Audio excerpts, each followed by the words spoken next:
భారత్ విశాఖపట్నంలో రహస్యంగా ఓ భారీ ప్రాజెక్టుకు శ్రీకారం చుడితే చైనా, పాకిస్తాన్ ఎందుకు భయపడుతున్నాయో తెలుసా? ఈ భారీ ప్రాజెక్టు విజయవంతమైతే భారత నేవీ శక్తి సామర్థ్యాలు ఎలా ఉంటాయో తెలుసా?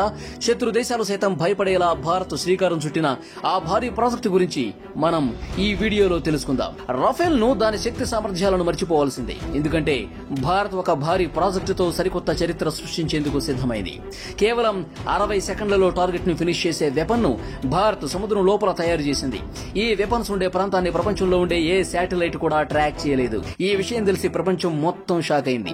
2022 జనవరిలో చైనా ఇక హైపర్సోనిక్ మిసైల్ ను విజయవంతంగా పరీక్షించింది. ఇది చూసిన భారత్ ముందుగా ఆశ్చర్యపోయిన ఆ తర్వాత దీనిని ఒక ఛాలెంజ్ లాగా తీసుకుంది. ఇక భారత్ సీక్రెట్ గా శక్తివంతమైన వెపన్స్ తయారు చేయడం మొదలుపెట్టింది. ఈ విషయం బయటకు రావడంతో చైనాతో పాటు అమెరికా కూడా వణుకు పుడుతోంది. ఫెడరేషన్ ఆఫ్ అమెరికన్ సైంటిస్ట్ భారత పరమాణు ఆయుధాల గురించి ఒక రిపోర్టు బయటపెట్టింది. ఈ రిపోర్ట్ చైనాను భయపెడుతోంది.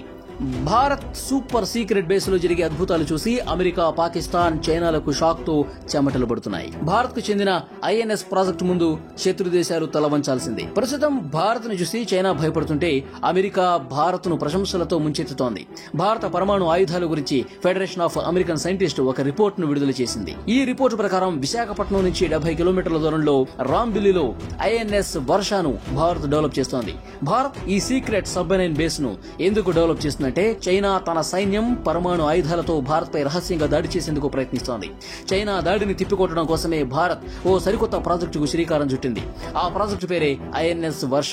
2022 ఆగస్టులో భారత నేవీ ఐఎన్ఎస్ వర్ష ప్రాజెక్టుకు సంబంధించి అప్రూవల్స్ కూడా జారీ చేసింది. ఒక రహస్య గుహలో ఈ పరమాణు ఆయుధాన్ని భారత్ తయారు చేస్తోంది. అలాగే భారత అండర్ గ్రౌండ్ నేవల్ బేస్ గురించిన విషయాలు బయటకు రావడం కొత్తవి కాదు. ఈ విషయాలు బయటపడుతున్న ప్రతిసారి పాకిస్తాన్ భయపడుతూనే ఉంది. ఐఎన్ఎస్ వర్ష తయారైతే భారత నేవీ మరింత శక్తివంతం కాబోతోంది. ఈ ఐఎన్ఎస్ వర్ష ఎలాంటి శక్తి సామర్థ్యాలు కలిగి ఉందో తెలుసా? ఈ భారీ ప్రాజెక్టు కోసం భారత్ ఎందుకు విశాఖపట్నాన్ని సెలెక్ట్ చేసుకుంది? ఈ భారీ పరమాణు ప్రాజెక్టు గురించి తెలియటం వల్ల పాకిస్తాన్ మొత్తం భయానికి గురైంది. అందుకే పాకిస్తాన్ తన యుద్ధ నౌకలను అలర్ట్ చేసింది. దాదాపు 8 సంవత్సరాల క్రితం భారత్ కి చెందిన ఎన్ఐఏ ద్వారా తెలిసిన విషయం ఏంటంటే భారత్ ఐఎన్ఎస్ వర్ష ప్రాజెక్టుకు శ్రీకారం చుడుతుందన్న సమాచారం పాకిస్తాన్ కి తెలియడంతో 2 యుద్ధ నౌకలతో భారత ప్రాజెక్టును అబ్జర్వ్ చేసేందుకు శ్రీలంక సముద్ర తీరంలో కాపుగాసింది. కొలంబోలో భారతీయ నేవీ సైన్యానికి చెందిన అధికారులను మచ్చిక చేసుకుని సమాచారం పొందాలని, అందుకోసం మహిళలను, డబ్బు లాంటివి కూడా సమకూర్చే ప్రయత్నం జరిగింది. ఒక సినిమాలో కూడా కొలంబోలో ఒక భారతీయ అధికారి ఇలాంటి ఉచ్చులో చిక్కుకునే సన్నివేశం కూడా చూపించడం జరిగింది. పాకిస్తాన్ కు చెందిన ఒక గూఢచారి పేరు సమీమ్ అన్సారీ ఇతనిని ఒక డాక్యుమెంటరీ ఫిల్మ్ నిర్మించే నెపంతో రంగంలోకి దించింది.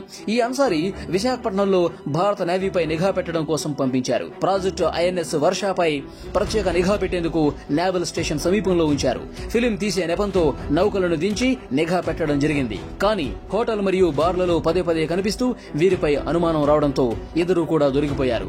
అసలు ఏంటి ఐఎన్ఎస్ వర్ష? ఎందుకు దీన్ని రహస్యంగా డెవలప్ చేస్తున్నారు? అండర్ గ్రౌండ్ నేవల్ బేస్ అనేది కొత్త కాన్సెప్ట్ ఏమీ కాదు. ప్రపంచ యుద్ధం సమయంలో దీనిని చాలాసార్లు ఉపయోగించడం జరిగింది. అక్కడి నుంచి అటువైపుగా వెళ్లే సబ్మెరైన్లపై ప్రత్యేక నిఘా పెట్టేవారు. ఒక రిపోర్ట్ ప్రకారం చైనా ఇప్పటి వరకు 6 రహస్య స్థావరాలను ఏర్పాటు చేసుకుంది. అక్కడి నుంచి సబ్ మెరైన్లను ఆపరేట్ చేస్తారు. భారత్ కు చెందిన పూర్వ నేవల్ ముఖ్య కేంద్రాలయం విశాఖపట్నంలోనే ఉంది. భారత నేవీ సైన్యానికి చెందిన 50 కంటే ఎక్కువ షిప్పులు ఇక్కడి నుంచి ఆపరేట్ అవుతాయి. విశాఖపట్నం పోర్ట్ లో నౌకల రాకపోకల వల్ల రద్దీ ఎక్కువగా ఉంటుంది. అందుకే కొత్త నేవల్ బేస్ అవసరం చాలానే ఉంది. ఇక భారత నేవీకి సంబంధించి పెద్ద పెద్ద ప్రాజెక్టులకు శ్రీకారం చుడితే వాటికి సంబంధించిన సమాచారం చివరి వరకు చాలా అంటే చాలా రహస్యంగా ఉంచుతారు. ఎందుకంటే వీటికి శత్రువుల శాటిలైట్ వల్ల పెను ప్రమాదం పొంచి ఉండే అవకాశం ఉంది. శాటిలైట్ ద్వారా శత్రు దేశాలు పోర్టులో ప్రతి కదలికపై ప్రత్యేక నిఘా పెడతాయి. అణు జలాంతర్గామి ఎన్నో నెలల పాటు సముద్రంలో రహస్యంగా దాగి ఉంటుంది. కేవలం 200 మీటర్ల దూరంలో దాగి ఉన్న అణు జలాంతర్గామిని కనుక్కోవడం కూడా కష్టమే. ఒకవేళ ఈ అణు జలాంతర్గామి పోర్టు వద్దకు వస్తూ పోతూ ఉంటే అప్పుడు శత్రు దేశాలకు కనిపిస్తుంది. దీంతో వీటికి ప్రమాదం పొంచి ఉండే అవకాశం ఉంది. వీటి సంఖ్య తెలిస్తే శత్రు దేశాలు అలర్ట్ అవుతాయి. అంతేకాదు ఇవి ఎక్కువగా ఉంటే ఏ శత్రు దేశం కూడా దాడి చేసేందుకు ముందుకు రాలేదు. అందుకే Bharat under ground naval base ను డెవలప్ చేస్తోంది. అయితే రాంబిల్లిలోనే ఈ రహస్య బేస్ ఎందుకు చేస్తున్నారంటే అక్కడ అండర్ గ్రౌండ్ ఛాంబర్ ఉంది. సబ్మెరైన్ స్వరంగ మార్గం ద్వారా రాకపోకలు నిర్వహించవచ్చు. దీంతో సబ్మెరైన్ కు సముద్రంపైకి వచ్చే అవసరం ఉండదు. శత్రు దేశాలు శాటిలైట్ ద్వారా ఆ సబ్మెరైన్ ను ఎప్పటికీ కనిపెట్టలేవు. ఇప్పుడు అర్థమైందా ఐఎన్ఎస్ వర్ష వల్ల భారత నేవీకి ఎంత బలం చేకూరబోతోందో?